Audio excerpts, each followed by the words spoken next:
3 choses que nos défunts aimeraient que l'on fasse pour eux. Déjà, si tu tombes sur cette vidéo, ce n'est pas pour rien.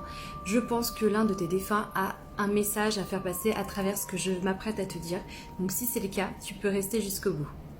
Ensuite, je tiens à préciser que ce qui va suivre est un retour d'expérience que j'ai vécu lors des soins énergétiques que je pratique. En aucun cas, c'est ce que j'appelle la vérité absolue. J'ai ma propre vérité, j'ai mes croyances, comme vous également, vous avez vos croyances et votre vérité. Si vous croisez un jour quelqu'un qui prétend connaître tout sur tout et avoir ce qu'on appelle la vérité absolue, un petit conseil, fuyez. Ça fait plusieurs années maintenant que je pratique les soins énergétiques que j'en propose et lors de ces soins énergétiques, je canalise, je capte des messages aussi bien des guides spirituels, de défunts, parfois même des deux. C'est ce qu'on appelle donc de la canalisation de messages, du channeling et de la médiumnité. Et donc, bien souvent, pendant ces soins, les défunts ont des messages à transmettre à leur famille. Et j'ai pu remarquer qu'il y avait certaines choses qui coïncidaient dans ce qu'ils me disaient. Donc c'est pour ça que j'ai envie de faire cette vidéo. Parce que je suis persuadée qu'elle peut nous apporter et qu'elle peut t'apporter également. La première chose qu'ils aimeraient que tu fasses, peut-être que tu le fais déjà, c'est d'allumer une bougie ou un cierge dans une église.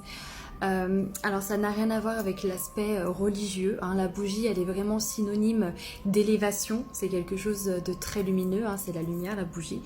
Et la bougie c'est aussi ce qui va permettre de leur rendre hommage et ça va vous permettre également d'avoir un moment de recueillement. Donc ils aiment beaucoup quand vous allumez une bougie. La deuxième chose, ça va être de parler d'eux, de continuer à évoquer leurs souvenirs, leurs petites anecdotes passées.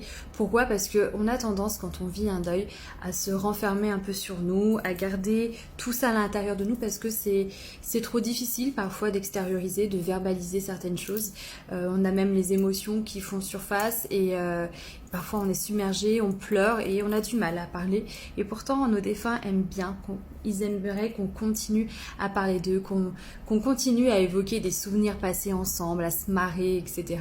Parce qu'en fait, parler d'eux, c'est continuer à les faire vivre avec nous, à nos côtés.